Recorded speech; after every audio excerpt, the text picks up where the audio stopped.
So now Mario finally gets his own game with Mario Bros. This time Mario had another career change. First he was a carpenter, then an animal tamer, and now a plumber. Geez, his resume is almost as diverse as that of Johnny Sins. But anyway, this time he's down in the sewers of New York to get rid of some pests, such as turtles, angry crabs, and man-sized gnats. Remind me to never go to New York.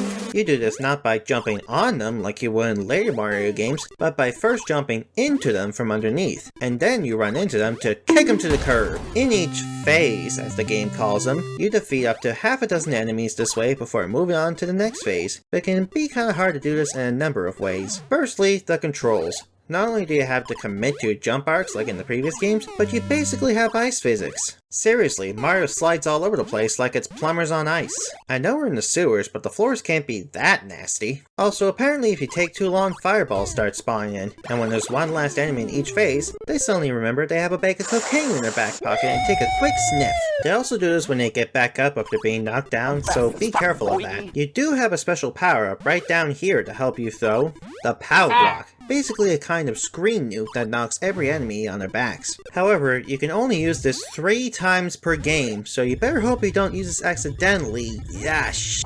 Finally, every few phases or so you get a bonus round where you have to try and collect 10 coins in a time limit. It's really only there to give you some extra points. And that's the main game. Once again, a pretty simple arcade game where it gets harder as it goes along and you're just trying to get a high score. Once again, on the main menu, there are 2 game modes for the single player, where Game B just starts the game off a little harder, and there's also a 2-player option for these modes which feature the series introduction of Loogie! My beloved.